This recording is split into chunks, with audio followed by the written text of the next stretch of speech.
Hello, my name is Ira Smith, President of Ira Smith Trustee and Receiver, Inc. First, I hope that you, your family, your friends are all safe and healthy during this COVID-19 pandemic.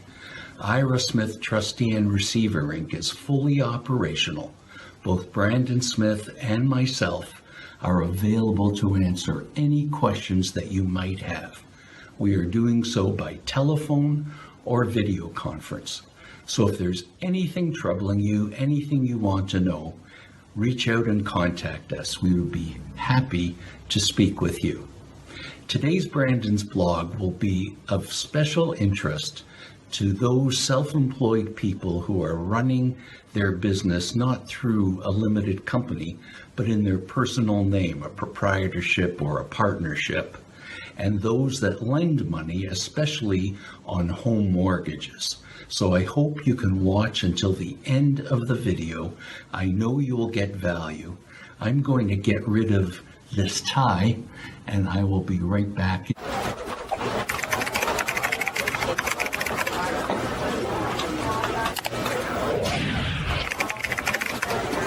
I do have some notes, so I will be referring to them. In July 2018, Brandon wrote a blog called Mortgage Lending Criteria Self-Employed, Biggest Myth May Be Right. In that blog, he described a case in the federal court, Canada versus the Toronto Dominion Bank. What had happened in that case was that there was a man who operated a landscaping business. In 2007 and 2008, he collected GST that he did not remit to Canada Revenue Agency. Collected and unremitted GST, HST, or source deductions is a deemed trust claim against the assets of the business. So if you're self-employed and operating in your own business name, there's no difference between your business assets, your personal assets. It's all one thing. They're your assets.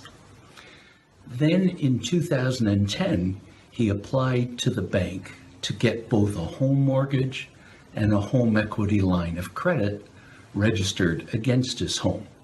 And the bank lent him his money. It had nothing to do with his business. Almost 2 years later, he sold his home in 2011, and for the home sale to close, his lawyer paid out the home mortgage in full, the home equity line of credit in full, and the bank, of course, gave a discharge of its security. The house was sold, and off everyone went. No problem.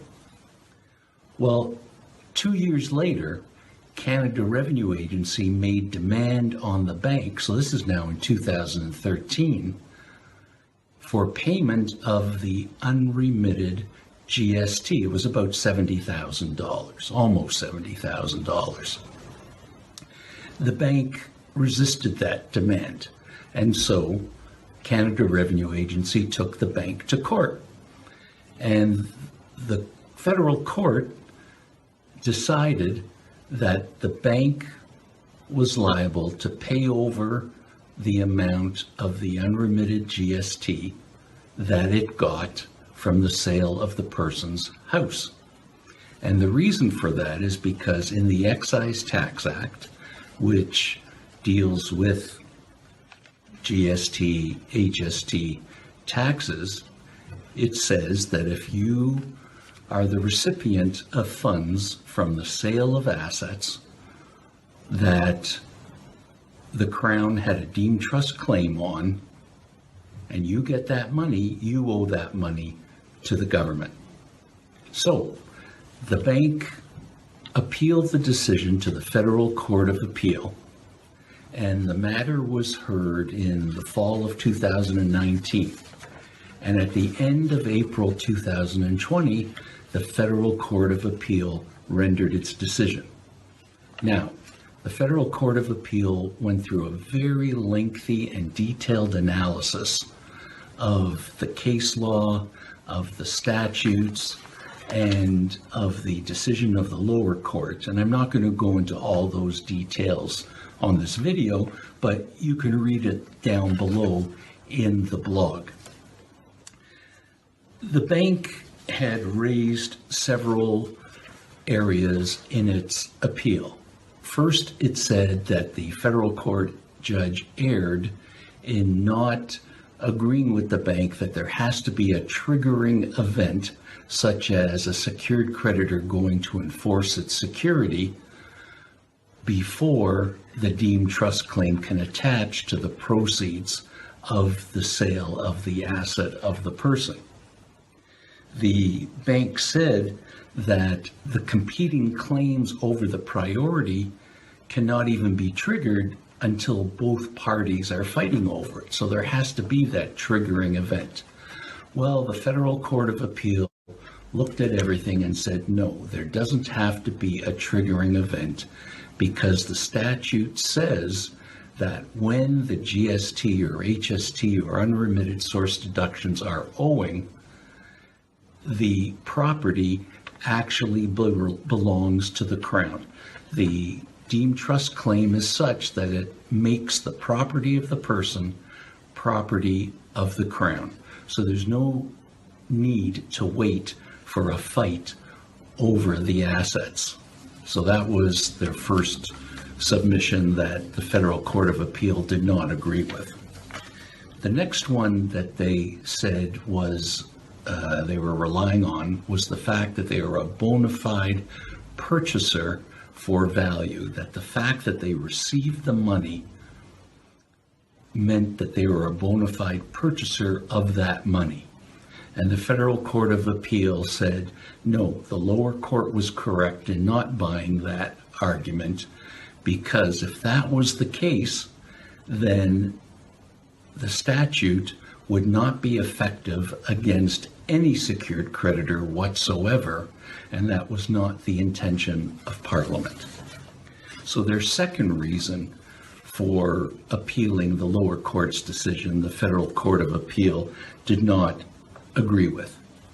Finally, their third position was that the loan they made to the man, both loans, the mortgage and the HELOC, had nothing to do with his business, and they had no knowledge of his business affairs whatsoever.